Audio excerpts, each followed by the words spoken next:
Hey everyone. Chaffee, welcome. Hey, thanks. How are you? Sorry about running late. Just had another meeting. No worries, man. It happens. Um, Good to have you on board. We've got 76 people in. As soon as you joined, a lot of people jumped in. Um, and the questions are coming in thick and fast. Awesome. So we are only human, so we will do one question at a time for fear of getting absolutely nothing done. Um, so I thought we might start with Joanne, Dr. Chaffee. She was saying she's been doing carnivore for 3 months. She's felt amazing the whole time, but the last 2 weeks her energy's really plummeted. I Mhm. asked her if she was unwell, maybe if she was sick or had a cold. She said no, but then she Mhm. also said she's not showing any ketones. I haven't asked how she's testing for the ketones. Mm. But Well, then, often, yeah, often people would test with their urine, and that's not the best way to test for ketones. You want your blood ketone level, but um, I guess it really matters, exactly what she's doing. A lot of people think of carnivore as, a lot of people consider carnivore, different things, right? So say, okay, well, I'm doing keto, or I'm doing carnivore, but they're still having like artificial sweeteners or monk fruit sugar or these different sorts of things that can sort of disrupt your metabolism, disrupt your insulin levels, and can affect your blood sugar if you're eating dairy or you're using like milk or something like that that has enough carbs to sort of can pop you out, can raise your insulin enough to like drop your blood sugar. You feel a bit crappy because you're not really making a lot of ketones. Your blood sugar is a bit low, so you can feel a bit crummy that way. Um, the other thing is sometimes people aren't eating enough. They're not eating enough. They're not eating enough fat, or they could be eating like a big meal during the day. That's one thing that people have noticed in the past, that if they eat a big meal of meat, they will feel very lethargic, right? So a lot of your blood supply is going to be going down into your digestive tract. That's just going to take away blood from the rest of your body, and it puts you into a rest and digest mode. So you'll get a bit lethargic and tired because of that. And so that can be something as well. That's why I generally don't eat much during the day. If I do eat during the day, it's a smaller meal. I'm going to wait for my big meal to be, later in the day. So, towards the end of the day, and then I'm just naturally tired and want to go to bed. So those are some things you can troubleshoot. Um, Trying to eat in the evening, one big meal a day, and making sure you're getting enough meat, making sure you're getting enough fat in particular, and eating until meat stops tasting good. That's how you know if you've had enough. Is that your body's just telling you, hey, I don't want this anymore. And so that's what I would try, and drinking water, and ensuring that your sleep quality is good, turning on lights towards the end of the day, using a sleep mask, getting morning light, getting cold exposure, things like that. All of these things contribute. It's not just diet. Also, you feel when you ask her like if she had a cold or flu or something like that, and she said no. Typically, people will say no even if they're exposed to germs. So being sick feels different on a carnivore diet. I experienced this as well, where I was just feeling crummy and tired and not feeling great, and but I didn't feel sick. And my parents were doing carnivore at the time, and they sort of felt the same way. They're like, oh, I just don't have much energy. I'm like, yeah, that's weird. Then we noticed that all the rest of our family had the flu, and everyone was sick, and like, oh yeah, Margaret and kids can't, do anything because they've all got the flu. And then, my brother had the flu, my other sister had the flu, and we're like, okay, that's what it is. Our body's fighting this off, and it's just taking more energy to fight this off. And so our body's telling us just chill out, calm down, take it easy.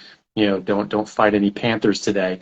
And and that can be normal too. So it could be that you are fighting something off as well, and that's totally normal. So what I would do is just continue on, and optimize all those little things we talked about, and then just write it out. You should get through it. One way or the other, this should resolve, and you should get your energy levels back. yeah, thanks. Yeah, Joanne, you're still on, I'm pretty sure. So I am also curious about whether you're eating really large meals during the day. That can, that can take the energy, and then also, I imagine that can knock you out of ketosis as well because it's a big portion of protein. So you're going to get gluconeogenesis. So that's something to think about. We've got some other questions here. Esther, will a carnivore diet cure husband's toe fungus? Um, yeah, no, probably not. I mean, toe fungus is on the surface of your toenail and your foot, so it's not really like an infection of the body. You can improve your you can improve your own immune system, but that's just going to stop the fungus stuff like that from getting into your body and making an infection or like a systemic infection. So it's probably not. No, you still need to get sort of like topical treatments for that sort of thing as well. But it'll help everything else, and so it's still worth doing. Yeah. Okay. We've got a question from Primatology here. It's about sleep, and he says, what are some strategies for improving sleep if you're constantly waking up in the middle of the night? It's not tired but wired with me. It's more like I wake up in the middle of the night, immediately feeling like it's the middle of the day, but there's nothing to do. I just lay there. To me, that sounds like wired but tired, but he says it's not. Well, I mean, but what are you saying? He's not tired. He's saying he's just wired, you know, and that's good. Yeah. You know, I mean, this happens to some people. Some people find that they're just not as tired. They don't require as much sleep, and so all of a sudden they're sleeping for 5-6 hours, and they're like, "I'm awake now." And it's like, well, what the hell is this? Well, before you weren't getting the same quality sleep. You weren't sleeping as well. You needed more of it to get what your body needed out of it, and now you don't. And so that's just good. I mean, that can't. I mean, there could be other things going on, but if you feel good, if you're not tired, and if you have a lot of energy, then your body's getting everything that it needs. Is getting much higher quality of sleep, and I just run with it. Start working out in the mornings. Write a book. I mean, you just got gifted 4 extra hours a day. Yeah. Like I just don't look a gift horse in the mouth, man. Just take it and run. I wish I had that. Yeah. I know Arnold Schwarzenegger says that when he was in his prime, he would sleep like 4 hours a night, and he was working out for 4 to 6 hours every single day. But he was eating a shitload of meat, and he was a very fit and healthy person. And he was just like sleep faster. It worked for him. So when I quit caffeine, I started sleeping less, and it was easier to get in the morning. So I mean, it could be a few things, but as you say, it's just appreciate it for the benefit that it is. Dr. Chaffee, a question from Marissa: is HRT okay on carnivore? Yeah. I mean, it's as long as you're well, you need to talk to your doctor about that. Obviously, it's not great for everyone, but specifically in relation to a carnivore diet, no, that's not going to make it a problem or anything like that. Most people will find that they don't need HRT, that their hormones are improved dramatically anyway, and they will absolutely improve. And so what I recommend to people who are considering HRT is just go carnivore for 3 months first, 3 to 6 months really, a year really if you can, and see how it goes, because a lot of people significantly improve their hormones, and you may not need it at all. You may feel perfectly fine, you may feel amazing, and don't need that sort of medication, which is great. I mean, you want to be on as little medication as you can be, and be as healthy as you can be without any medication. So I routinely see patients in clinic that in the office that have gone on a carnivore diet, like, and men will increase their testosterone, 30-40% in the first 3 months. I mean, that's crazy. That's a massive boost. Some even more than that. Some guys would go and they'll do 50% or even double. One guy, he was in his early 70s, and he like over doubled his testosterone level. It got up to the point of like someone you would expect, like a healthy young man in his 20s. He had that testosterone level, and he was just bouncing off the balls. I feel like I'm a teenager again. And he was so excited and so enthusiastic. And now that's not everyone going to get that massive of a result, but I've yet to see someone not improve anyway significantly. So it can very well be. I talk to people that want to get off HRT or TRT, and they go on a carnivore diet and they just feel so much better. They're able to sort of bring themselves off of it, which is hard to do. A lot of people say, once you start that, it's sort of, you're sort of on it. That's not true. You can absolutely come off this stuff, and going on a hormonally appropriate, biologically appropriate diet like a carnivore diet you're going to get a significant boost. Your body's just going to work better. You're going to give yourself a substrate. You're going to give yourself more cholesterol to allow your body to make hormones properly, and your body's not going to be disrupted with high insulin and different, different garbage that comes with the food that we eat that disrupt your hormones. There's a lot of hormone disruptors. I mean, like all the different phytoestrogens and phytohormones that are in plants to jack around your hormonal levels. Really mess you up and really mess people up. And so it's when you get rid of all that, then people do significantly better. So I would, yes, it's not unsafe to go on HRT or TRT, but just, find out if you need it.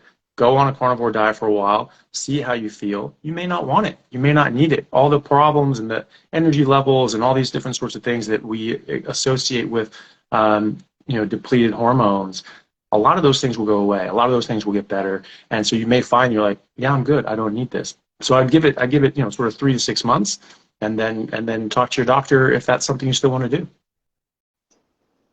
Awesome. Thanks, man. Yeah. We have a question here from Jamie.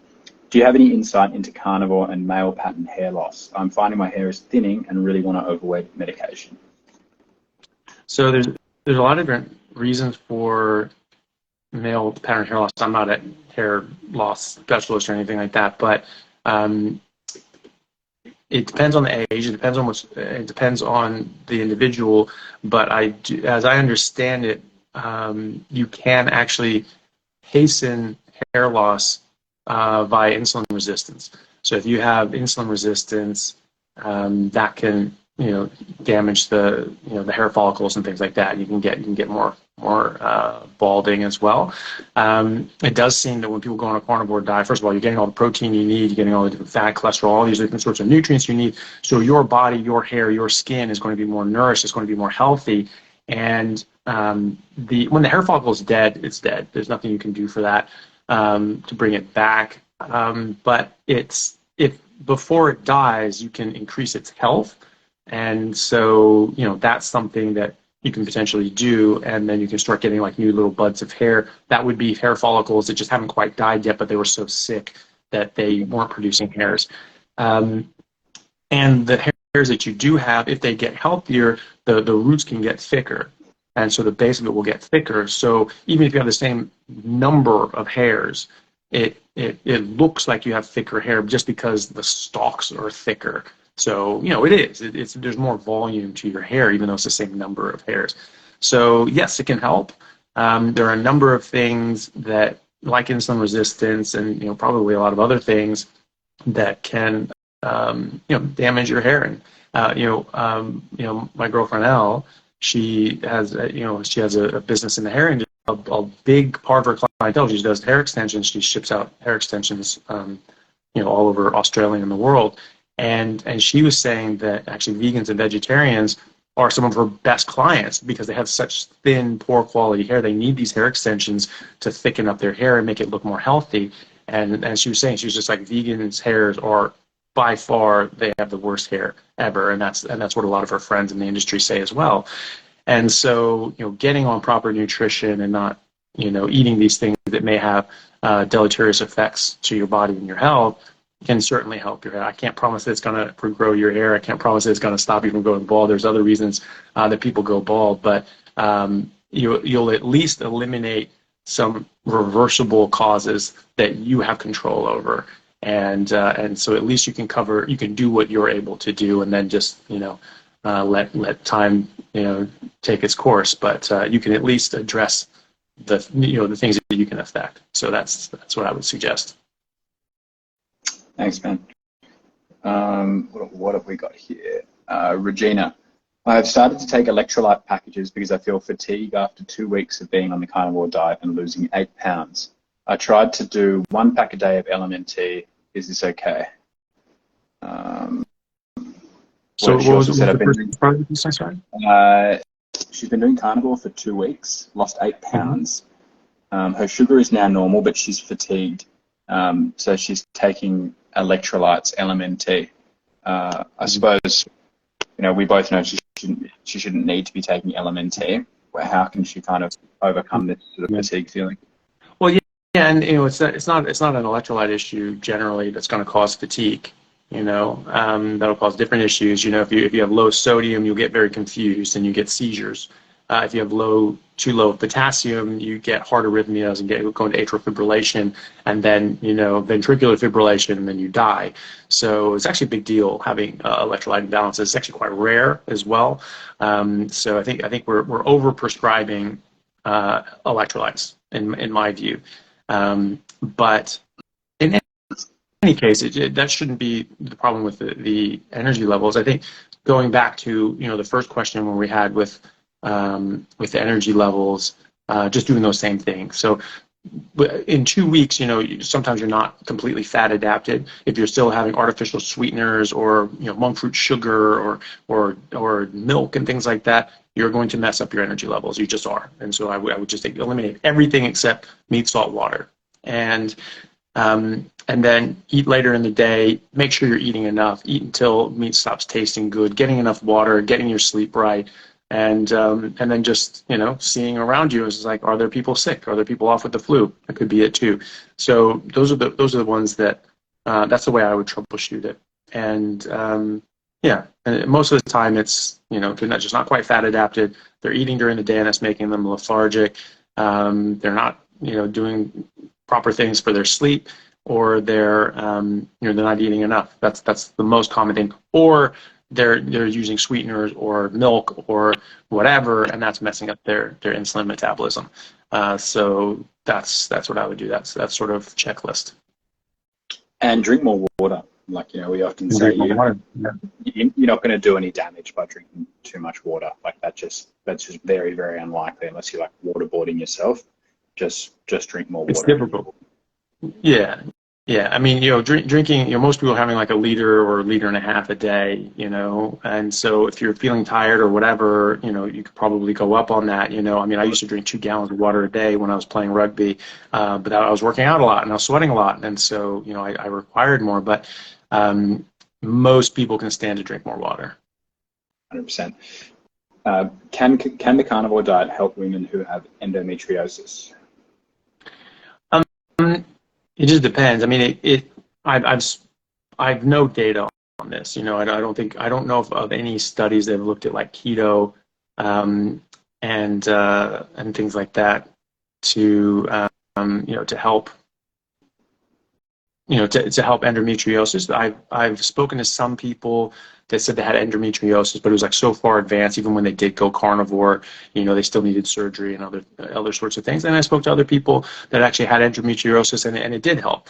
I can't say for sure that it's going to like reverse endometriosis, which is it's like tissue outside of the uterus and getting in and into the abdominal cavity and causing problems that way. But in keeping with all the other things that it does, it can reduce your inflammation. And when you reduce your inflammation, you reduce the expression of pain that you get. And so you experience less pain. And so it could be that you're also balancing your hormones, and those are getting more normalized. And so it can be that your experience of the symptoms of endometriosis improve. I don't see why or how like that tissue would then shrink away or go away, but you never know. But we have no evidence one way or the other. But like with the other gentleman with the toenail fungus, I don't know if it's going to help you or fix that, but I can say it's going to help you in 1,000 other ways that will absolutely revolutionize your health and your life. And so it's well worth the try. And if it ends up helping your endometriosis, then it's just a bonus. That's even better. So I think it's well worth a try. And just to check it out, because it's going to be the most healthy thing you can do anyway. Yeah, for sure. We've done a video on PCOS, which went pretty well. It's like a short clip that you can find on YouTube. We were talking about PCOS, which is sort of caused by insulin resistance, I believe. So that would be a good one to check out. We did a fertility episode. Yeah. One of the causes. I mean, there's going to be other things that cause PCOS, but a major cause of PCOS is high insulin. And women make testosterone first, and they convert that into estrogen in the ovaries. high insulin levels block that. So you have too much testosterone, not enough estrogen, and you can develop PCOS. And so just putting people on a ketogenic diet, which a carnivore diet is, when done properly, then you can reverse that. And so people are reversing a PCOS, which is the leading cause of female infertility in America and probably a lot of Western countries as well. And so yeah, it's definitely worth doing for a number of different reasons. Cool. Is pork as bad as Paul Saladino says it is? I can't afford grass-fed every day, lol. Well, you know, I haven't seen Dr. Saladino's critique on pork. You know, is it as good as beef? No. Is it as bad as mangoes? No. You know, so it's going to be better than any plant you have, right? Unless you have like a flaring, you know, autoimmune issue. You know, like Michaela Peterson talks about how actually pork will be worse for her autoimmune issues than fruit. You know, and fruit really messed her up. So it's you know, it's up to the individual, but I think it has a lot to do with what the animal's eating rather than, you know, the meat itself. And so, you know, when you're having these, if you have like a, you know, pasture raised, you know, chicken and pork, they're going to be, and they're eating what they're supposed to be eating. They're not eating a bunch of, you know, soy, you know, feed and corn nonsense. So, you know, then they'll probably be healthier for you, and less of that garbage will like translate into the meat. But yeah, if you can't afford it, man, you just got to eat what you can afford. And so eat the meat that you can afford, that you enjoy, and it makes you feel good. And if that's pork, then don't worry about it. If you have a problem with pork and pork's, you know, harming you in some way, then, you know, try to look for other options. But, you know, I mean, I eat some pork sometimes. 99% of what I eat is beef. But I'll have, you know, bacon sometimes, you know, like no sugar bacon, or pork bellies, things like that, you know, and you know, and that's fine. I don't have a problem with that. And you know, any meat is going to be better than any plant as a general rule of thumb, unless you have a specific condition like Michaela Peterson. So look, if you feel good on pork and that's what you can afford, then just go for it, man. Yeah, I eat sugar-free bacon. I love the taste. I enjoy eating it. I feel good after. So yeah, find what works for you. I will say I'm in Indonesia now, and there's not that much. There's a bit of beef. There's not that much, but there's a lot of chicken. And I've been having chicken here, and it's actually really good. And I might have chicken once every 2 weeks when I'm in Oz. And I have seen the chickens here because they're like in cages and just like roaming free. They are not your soft domestic chicken that you see in Australia, where they're sort of like all meat and look like they couldn't survive. These things are hardy. Like this chickens could attack you. We saw like 6 of them in cages just before. So yeah, where they're brought up, what they're fed, all that stuff makes such a difference. Yeah. And somebody said, Jen Davies said, carnivore helped me tremendously with fungus. So there you go. Oh, well, there you go. Great.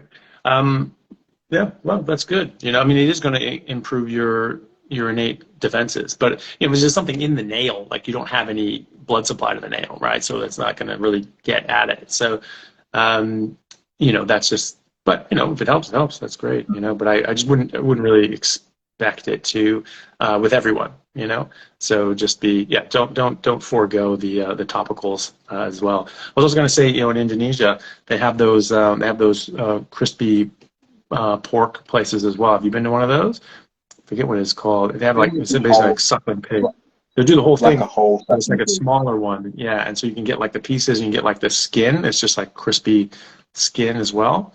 It's like literally my mouth is watering right now. Like that's all I ate when I was in Bali, and like I just went to these places. I just got like, you know, like 6 orders. And I was just like, yeah, I want like 6 of these. And he's like, oh well, let's just do one at a time. I was like, well, how about you just give me what I asked for, you know?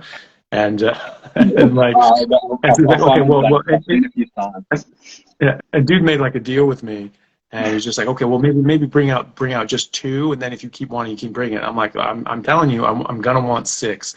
And he's like, okay, we'll just go to one time. So I finished the deal. I was like, yeah, can I get 2 more, please? He's just like, okay, brought him out. 2 more. I was like, yeah, 2 more, please. You know, finished it up. And I was like, told you, 6. That's what I wanted. You know?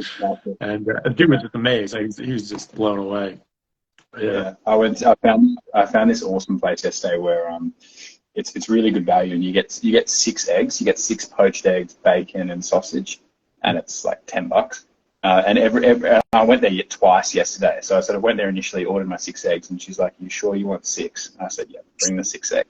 And then I was back there at lunchtime for another 6 eggs. Yeah. She's like, "You're more eggs. You're the eggs guy." Yeah.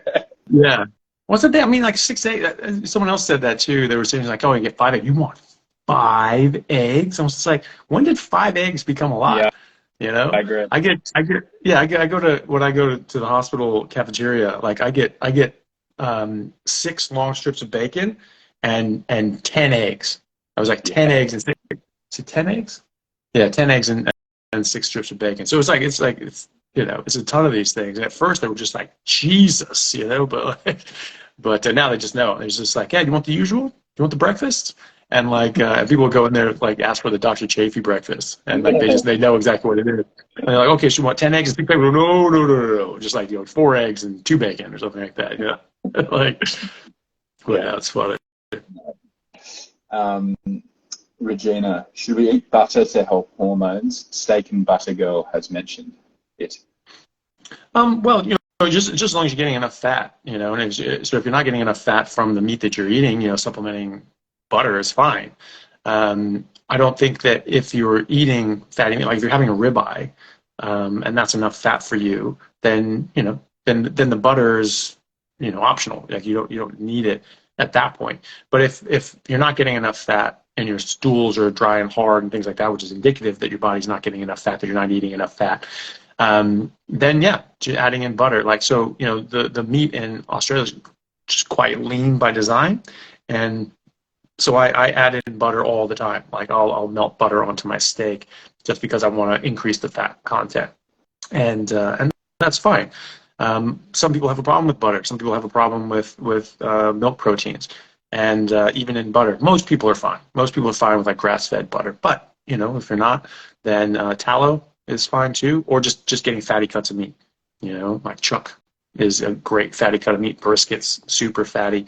Those sorts of things are a very good option. So it's just a matter of getting enough fat. And some people just don't realize just how much fat that is. It's actually a lot more fat than you've ever eaten, to the extent that it could be like, oh my God, these people are just eating butter and eating fat. And sometimes, you can do that.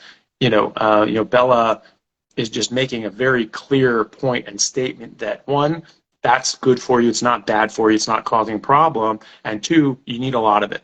And so however you get it, just get it, and if that means eating some butter, you eat some butter. It actually tastes really good. Yeah. And the big part of it, butter is so appetizing. Yeah, well, it's just tasty. Like I used to catch, back when I used to think that was bad for you, back when we were all indoctrinated, my mom really loved butter, and like every now and then she'd be buttering something, she'd just have some on the tip, and she'd just like eat like a chunk of butter, and it would be like, Mom, what are you doing? She'd like freak out, like, oh God, I've got caught. And it would freak us out. And then like when I was doing this, actually when I moved to Australia and the meat was just so much more lean, I started like, okay, well I should probably add butter to this. And I was adding butter, and I had some more, like it was just on the knife, and I couldn't sort of scrape it off, so I like sort of scraped off with my thumb, and I'm like, well, I'll just eat it. And it was like I was just eating ice cream. I'm like, oh my God, that's the most delicious thing I've ever had in my life. And so I just like started eating butter. I was talking to my mom, I'm like, Mom, like what? That's amazing. Like butter is like so good. She's like, right? It's it's delicious.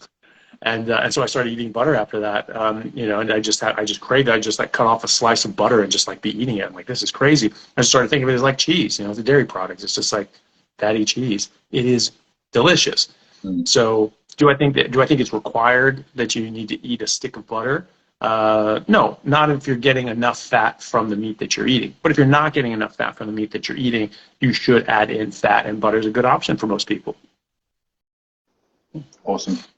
We've got Christoph. I have been on and off a strict carnivore diet, so still very overweight, but into triathlon for several years. Lately, a lot of troubles with flexibility. Would staying strict help you with this issue? Well, with I suppose with the weight and the flexibility he's asking about. With the flexibility of just his body, or flexibility of dieting and things like that. And you're saying, imagine. but maybe we focus on the weight and the triathlon. Yeah. Um, So, I mean, flexibility of just your body, stretching, things like that. Like, I mean, I don't know how much that's going to change things. It's going to improve your collagen. It's going to improve your connective tissue strength and durability.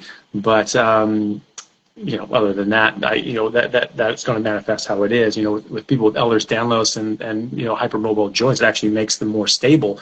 And I have a number of patients, I think 3 or 4 patients now that have Ehlers-Danlos and have hypermobile joints and get jointless dislocations. They go on carnivore after a couple months. They don't have any dislocations. Their joints go back to normal, which is crazy. That's not something that people would say that can happen, but it happens. I've seen it happen, 4 for 4 now.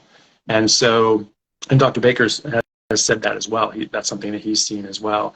So, it's so it's going to affect your joints in positive ways anyway.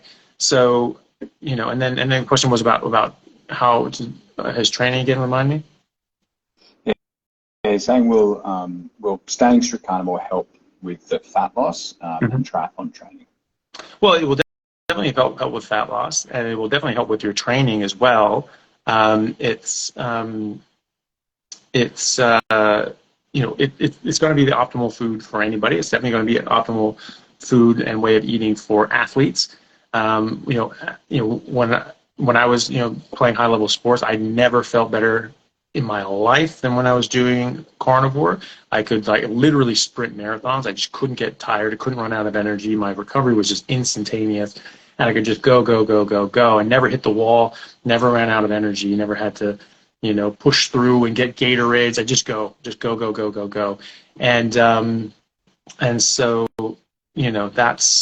that's what you'll typically see, and you'll have much better energy levels. You'll have much better stamina, and your trainings will be better. Your performance will be better. I generally always would train and perform and compete on in a fasted state. So, on an empty stomach, and just drinking water if you need to.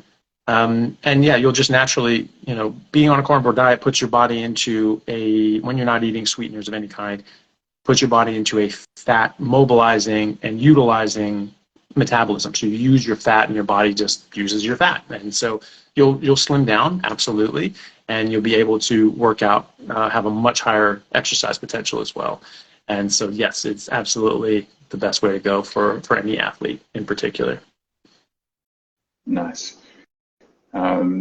Joe has asked, carnivore and pregnancy, question mark? Oh yeah, 100%. I mean, so let's go to the core principle here, which is that this is our optimal diet. This is our optimal biologically appropriate species-specific diet. This is the way we've been eating for millions of years. And the people who have been able to eat this way achieve optimal health. And then that absolutely goes for pregnancy. It's the most important during pregnancy because that is when that baby is developing, and that sets the stage for the rest of its life and development. So that's the most important time to optimize your diet. And when people say it's like, oh, well, I'm pregnant, so I'll have a bit of chocolate, I deserve it, it's okay because I'm pregnant. No. It is absolutely not okay because you're pregnant. And then this is my opinion, and I'm not trying to offend anybody, but the way I think about it is that, when you're eating for yourself and it's just you, well then, big deal. Do what you want, smoke cigarettes, drink alcohol if you want to. That's only affecting you.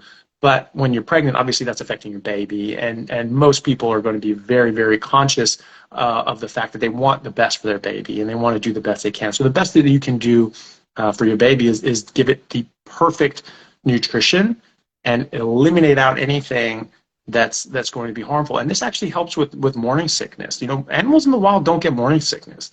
You don't see like zebras going around with fat ankles puking during their pregnancy. No, they're running away from lions. Like if they're getting sick and twisted like that, they're dead. So that amount of being unwell and unhappy during pregnancy is just not a recipe for survival in the wild. And so, I've spoken to a number of people that do carnivore during pregnancy. Most of them don't even get morning sickness, maybe a bit queasy for a couple of weeks, and that's it. some people get like weird meat aversions, but if they just sort of just don't eat for like fast for like a day or two, then that seems to go away, and then they're able to like meat. If meat doesn't taste good, if you don't like it, it doesn't mean the meat's bad for you. It just means your body's telling you, hey, you don't need to eat this right now. And you can test this on yourself when you're not pregnant.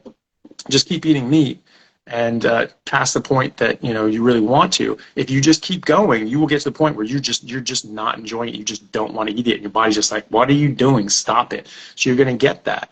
And so I think that that's something that you can, for some reason, some women get that during pregnancy as well, and so you have a bit of an aversion. Okay, so just don't eat. You don't have to eat other things, just don't eat right then. You'll be hungry later, and meat will taste good again. But yes, it is absolutely, I think, is the most vital and important time in anyone's life is when they're in utero and then breastfeeding and developing, because you will never get a chance to develop twice. You will never get a chance to develop your brain and your body. And so, if you do it perfectly, you will be set up for the rest of your life, and you will set your child up for the rest of their life. And that's, I think, what every parent would want for their kid. They want the best for their kid. And so that I am firmly of the opinion that that's the most important thing you can do for your kid is optimize your own nutrition during pregnancy and breastfeeding and their early adolescence and young adulthood. And then they get to do what they want, but you've set the stage, and you've given them a pattern of behavior and health, and they go outside of that and they go, wow, that doesn't make me feel good. I don't like that. And so they're much more likely to continue on in these habits of good health the rest of their life. 100%. Yeah, makes perfect sense to me. Ben, these life hacks definitely make you realize joining a carnivore community would help significantly in the journey. Totally. And Chaffee and I go live every week and do a Q&A with our Carnivore Challenge community. So if anyone's interested in jumping on there and getting support, there are conversations like this happening in Telegram, which is a private messenger group all the time. And then we go live once a week and we all connect and ask questions. What else? There's a question about the color of the whites of the eyes from Sarah. I suppose it's saying, is it normal to have nice clear whites of your eyes, or is there a bit of discoloration on carnivore? No, you normally get much whiter eyes. Like, so I used to get like horribly red, like bloodshot. My eyes were just bloodshot all the time, and it was really annoying because people was like, "Oh, you've been smoking weed?" Like, no, I haven't, you dick. Like I don't smoke, and it was really annoying. But I just figured it was like, I just figured it was like allergies or something like that, and so, but it's not. It's not. And so like when I stopped eating just like the greens, so even when I was doing like, I was mostly keto, I was just doing like meat and veggies, and then I stopped eating the veggies, and like 2 weeks later, like my eyes weren't red again. And so they would just be very white. And so normally they'd be like just bloodshot. They're a little off today, but normally they're just bright white. You can see in my videos that most of the time they're white. I still get allergies. I still get some sort of irritation and things like that. But most of the time my eyes are bright white. So I find the opposite is true. I get much better clarity of my sclera now that I'm off the plants. Nice. Our friend Carnivore Vitality has said, my endurance and performance decreased when I added in fruit and honey. What do you... So their endurance and vitality increased? No, decreased. Decreased when they added in fruit and honey. Well, there you go. It's that's not great. So, but the thing is that well, think about it this way. Say again, sorry. It stops you from running on fat, which is that nice even energy that sort of feels endless. Yeah, and it's also addictive, right? And so you end up wanting to do that. It gives you a quick hit of energy, but it's like taking caffeine or cocaine, right? So you feel better in the short run, and then you feel pretty awful after that, and you have a you know, a knock-on effect and a hangover effect, you know, that's not good for you. So it's you know, it's not you know, it's not optimal. It's not beneficial. It's it's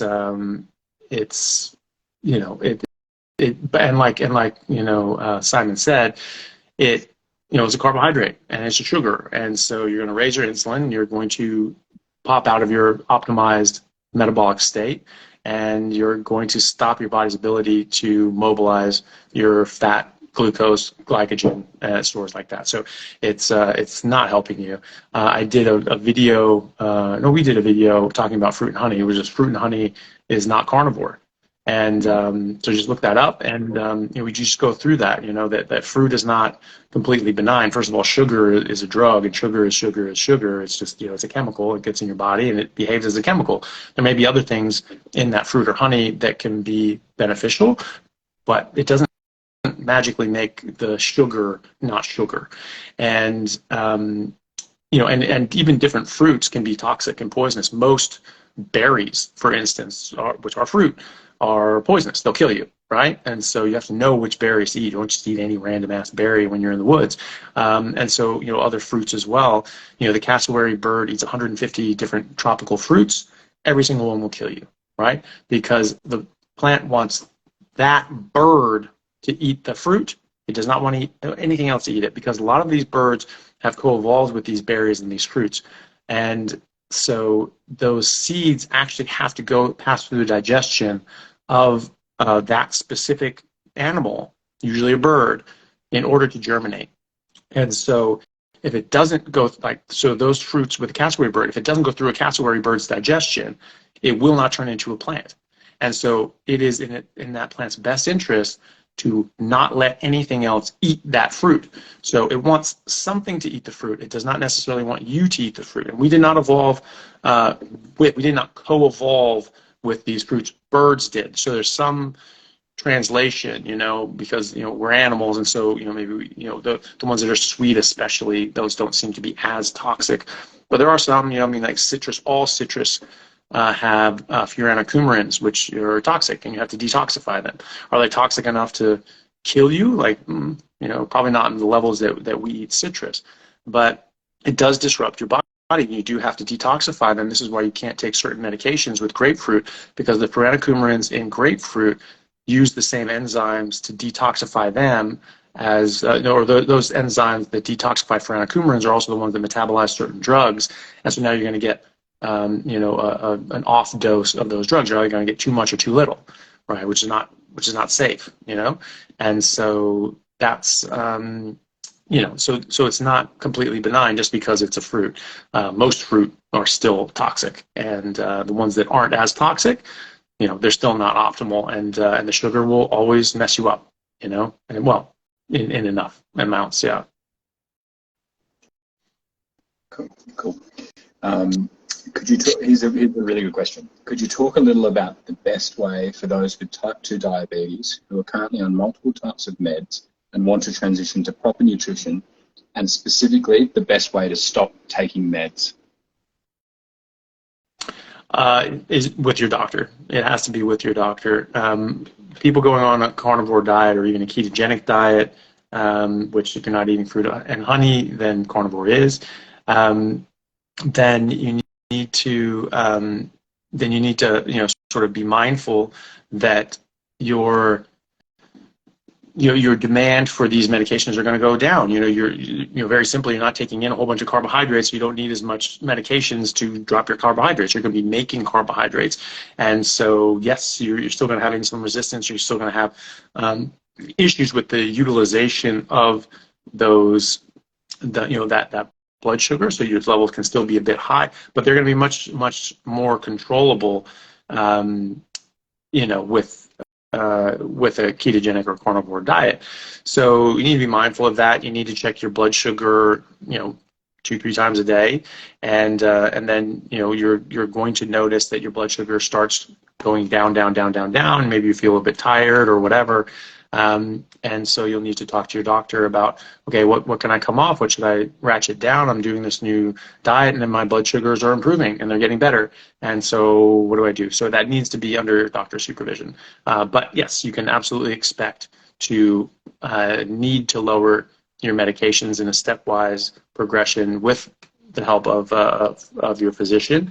And for other things as well, like blood pressure issues typically resolve in a couple months as well. And so you'll find that maybe you're getting your blood pressure is too low, and now you're getting really tired, and you stand up too quickly, and you pass out sometimes.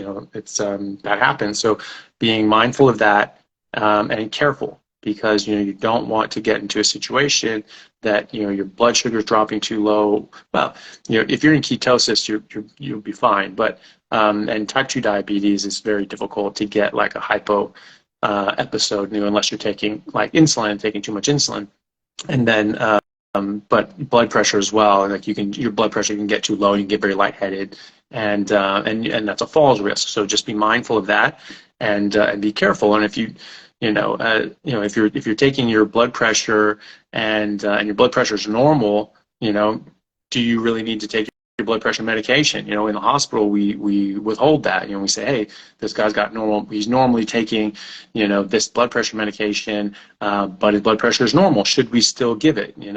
And then the doctor makes a decision like, yes, we still need to give it for, XYZ reasons, or no, we can withhold that.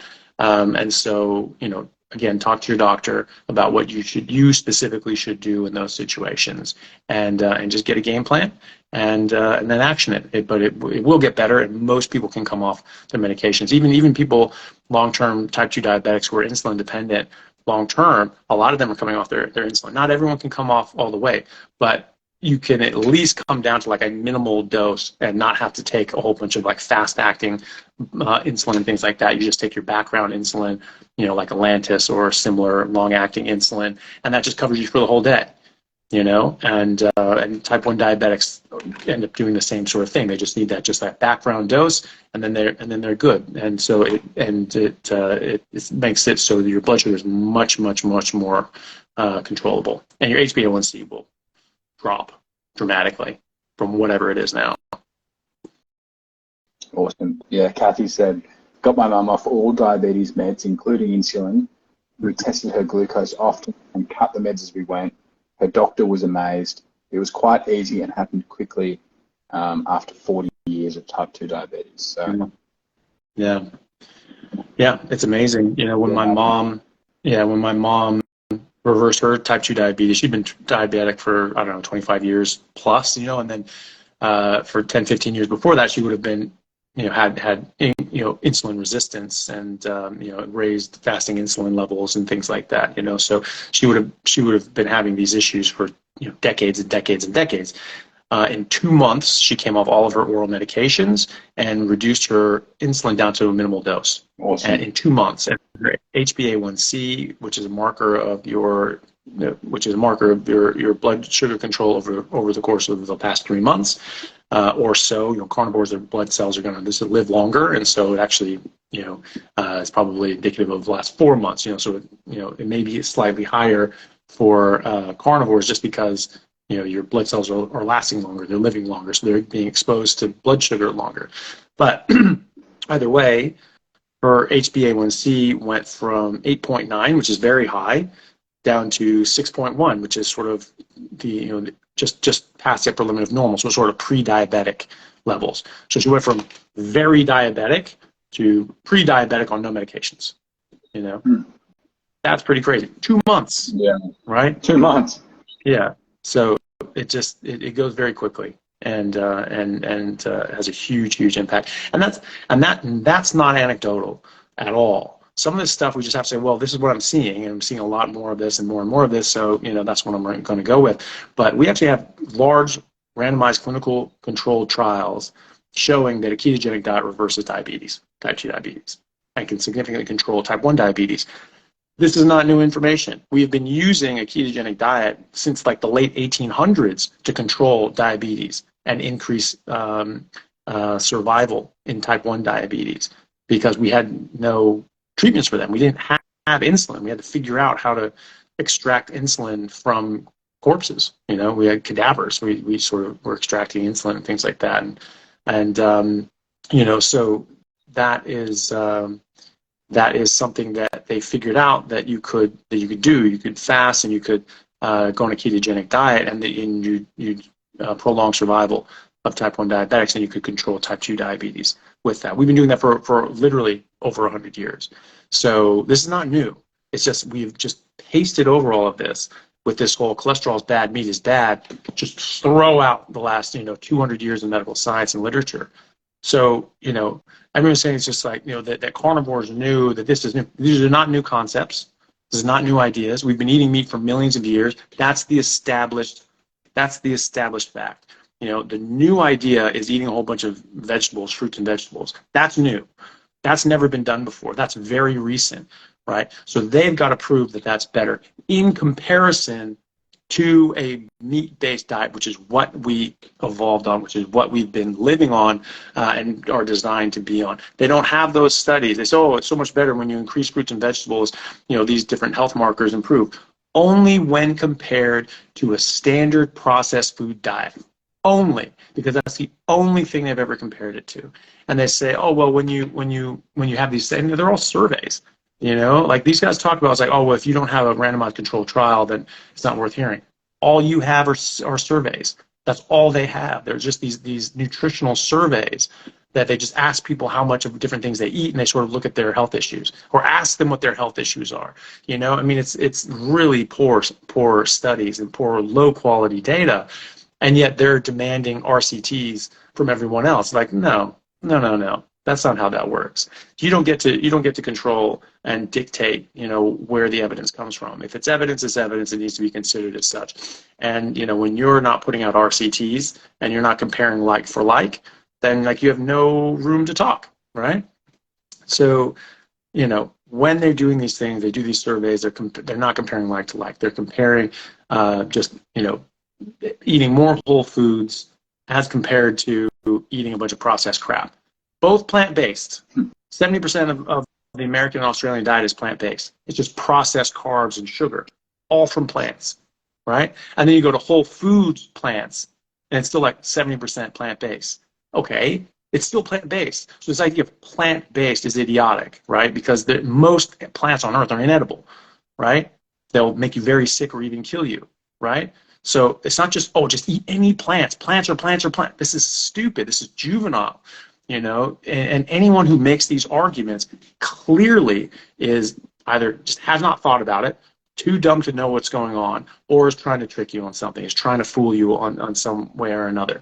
But these are just very basic principles that you need to understand. You can say all plants, any fruits and vegetables. That's insane, So, and also, like, none of these studies compare like for like. None of these studies are actually comparing a whole food plant-based diet with a whole food meat-based diet. There was one that did that. I've spoken about this a couple of times recently with the Maasai and the Akikuyu tribes in Africa back in 1931. It was published in the Journal of the American Medical Association. And it was a perfect study because these two populations lived right next to each other, so they intermarried and interbred, so they're genetically similar. And the Maasai just, is famously carnivore, just eating blood, milk, and meat. And then the Akikuyu had sort of been displaced off their land and things like that. So they were just eating a plant-based diet. So they were just growing roots and tubers and leaves and and grains and things like that. So they were just eating a whole food plant-based diet that they grew. This is in the 1920s and 30s, right? There's no wide scale, large scale, industrial crop farming and pesticides and fertilizer runoff and all that sort of stuff. This is like a vegan's dream. They're just living on a commune and just living on the plants and things like that. Mostly plant-based. They have a little bit of other things, but mostly plant-based. And what were the difference? So again, genetically similar populations at the same time, right? And the Maasai, the adult male Maasai, were on average 5 inches taller, 24 pounds heavier of lean body mass, and 50% stronger. They had much less disease. They had much less illness. They didn't get infections as much. They didn't get diabetes. They didn't get chest infections, ulcers. They had good teeth. They didn't have, cavities and caries. The Akikuyu had, crunched, crowded teeth, rotting teeth, bone deformities, stunted growth, and they would get sick a lot easier. And they found they had anemia and a ton of different vitamin and mineral deficiencies. And they found that even if they supplemented them with these nutrient deficiencies, they didn't actually improve their health outcomes. So the vegans saying, oh, you can get everything that you need just from plants and taking supplements. Not true. That's not true. And because there are other things in plants. First of all, there's a lot of nutrients that maybe we don't know about that we don't supplement yet. But also, there are things in plants that just are bad for you because we are not designed to eat these things. And so, and even if we were an animal that were designed to eat plants, we would be designed to eat a specific plant or specific plants, not just thousands of different plants. That's ridiculous. No animal on Earth does that. They eat extraordinarily specifically. If they're going to eat plants, they eat very specific plants. They cannot eat a whole bunch of different plants. Even a goat can eat like a whole bunch of different things, but there are things that will kill a goat, right? And so, there's so you have to be very specific in what you're eating. And so that Kikuyu, just supplementing them wasn't enough. But when they started feeding them meat and replacing the plants and things like that they ate with just like meat, they did get better. Their health improved. They stopped. They cleared up these infections. They healed these ulcers, and everything improved. They couldn't develop again. That's why it's so important with pregnancy and breastfeeding and things like that. That's when this child will get to develop. That's when his teeth and his bones and his brain are going to develop, and through its adolescence. So that never happens again. But as adults, they were able to heal and get as healthy as they could at the time, for what they developed into. But they can never develop again. But they were able to improve their health outcomes. That's the only study that exists that compares what we are talking about, which is a whole food, plant-based diet with a whole food, meat-based diet, and it shows clear disparities. And now we're seeing more and more and more vegans and vegetarians trying to do a carnivore diet and massively improving their health. I had a gentleman on my podcast who was vegan for 21 years. The only reason he survived was he was taking supplements, and every now and then he'd have some fish. I was like literally like the only thing keeping this guy alive. And he was a typical angry vegan. He wouldn't allow people to come in his house if they had meat. And he's just like, oh, absolutely not. No, that stuff's poison. Get that out of here. And then he started just having just worse and worse and worse health. And he was just like, okay, all right, maybe something's going on here. He started eating meat, and just everything changed, and it just dramatically changed his life. And so, it's we are seeing that. And then, they didn't do it right. Okay, well, what is right? Because there are a lot of these people that are like these vegan influencers. They're saying, this is how you do it. This is how you do it. This is right. This is the great way. And they do it that way. And then they go off and they go, guys, this is not the way. This is a bad way. This is horrible. Oh, they just weren't doing it right. They were the guys you were following to do it right. So don't give me that. And, also just like there aren't even basic nutrients in plants. Of the ones that are bioavailable, which most of them aren't. You can't even get these things. That's how we know we're not designed to eat these things, because the nutrients are sequestered and bound in such chemical bonds that we can't break and we can't access, because we're not designed to eat them, because the plant tries to hide these nutrients in tricky bonds so that animals can't access them. Some are designed to access them. We are not. So we get some of these things from some of these plants, but they're not very bioavailable. And also, even if they were 100% bioavailable and they didn't have any toxins, which is not the case, then you still cannot get even a basic complement of essential nutrients. You're never going to get B12, D3, or K2. They don't exist in plants. You'll never get enough vitamin A, because you'd have to eat 6 pounds of carrots a day to get enough vitamin A every day. You'll never get all the essential fatty acids like DHA, EPA. We do not get those from any plant. They cannot come from plants. They only come from meat. We don't really make them very well ourselves. And there's other essential fatty acids that we don't even make at all. Cholesterol is an essential nutrient. We make it, but we don't make enough of it. We make about 70% of our actual demand. So you actually need to get this from your diet as well. All the different proteins. It's not enough to just get a complete protein. You can get a complete protein from different plant sources. You have to be very careful about it. You have to know what you're doing. But you can get, and what they mean it by complete protein is just the different amino acids that we require. But in fact, some people require more carnitine than others. There's a type of autism that develops when people don't have enough carnitine, which only comes from meat. It's carnitine, carnivore, Latin for body. It comes from bodies. It does not come from plants. And so, when people don't quite make enough carnitine is vital for the normal functioning of your mitochondria and your neuronal development. And so if you don't have enough carnitine, your mitochondria and your brain don't develop properly, and you can develop, you can have a developmental abnormality such as autism. And so this is where we're seeing higher rates of autism in vegans and vegetarians as well, probably for other reasons as well, but specifically the ones that don't have the ability to make enough carnitine, they're getting this. And so, so that's you can't get carnitine from plants. But let's say all the other ones that are available, they're not really bioavailable either. They come with protease inhibitors from different plants that make it difficult for you to extract even the protein that's bioavailable. And because the plant is trying to stop you from profiting from eating its body. It doesn't want that. And so, but even if you did that, you don't need just these different proteins, and it doesn't matter the order. You need them in specific ratios. An egg is a perfect protein because it has exactly the amino acids we need in the exact right proportion. Why is that? Because that yolk is going to turn into a body. It needs everything in exact numbers and exact ratios, because that is going to turn into a living being. Right? So it needs all the essential nutrients for a living being. And so they say, there's all this cholesterol and saturated fat. Oh my God. And that causes cancer, it causes heart disease. And it's like, then why is it that it turns into a chicken and not a cancer, or a bunch of atherosclerosis? Those are the building blocks for life, yours and theirs. Okay? That's what makes the animal kingdom go around. This makes no sense, no biological sense. And people saying that, like, it's much, much easier for you to turn in, plant proteins into your own protein. Says who? You're turning plant material, different kingdom of life, into animal material. That's much more difficult than turning animal tissue into animal tissue. You're not turning it into anything. You're using all of the nutrients and just using them. They're already there available for you.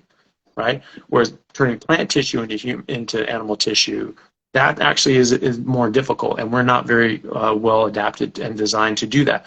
So it's harder. So people going around saying that, like, not only can you get away with it because even if you're lacking nutrients, you can just supplement. That's one thing. That's one argument. It's wrong. But at least you can honestly make that argument. Now they're saying no. In fact, that's even better. It's optimal, and so it's not even ethical issues. This is just biological and nutritional issues. We evolved as herbivores. Like, no one who outside of an insane, paleoanthropologist outside of an insane asylum would ever suggest that. There's no evidence. There's zero evidence for that. Anything that people suggest is complete fabrication. All the best evidence shows that we've been eating meat nearly exclusively for at least 2 million years plus, and before we were eating meat nearly exclusively, we were almost eating meat in near exclusion. That's how that works. It's a slow, gradual process, right?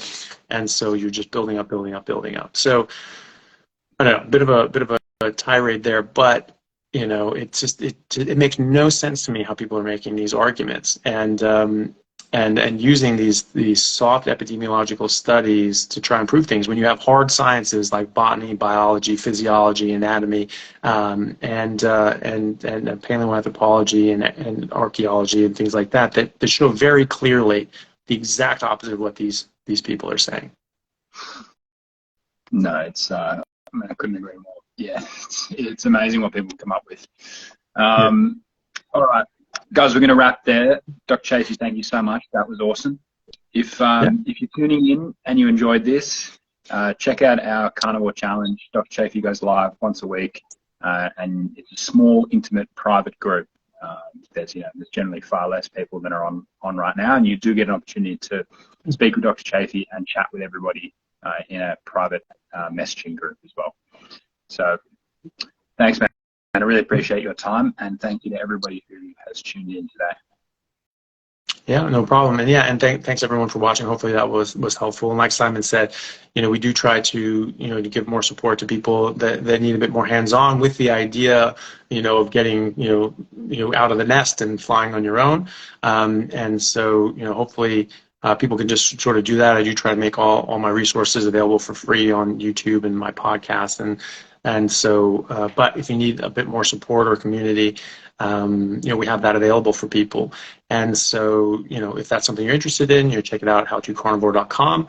And and we have, like you said, weekly Zoom meetings where we all get to talk and you get to sort of flesh out your problems and talk about, hey, this is where I'm getting hung up, and we sort of troubleshoot it and we figure it out. And we are able to figure these things out. So that can be very good and helpful. And then the Telegram group, again, you're with a lot of people, some that are very experienced with this and have gone through a lot of, trip ups and pitfalls. And so, it's not just myself and Simon that can help, it's everyone that can help as well. And so it's a very good community sort of experience. And so for people that need that or think that would help them, then, come check it out and see what you think. Absolutely. All right, we're off. Thanks, everybody. Thanks, Dr. Chaffee.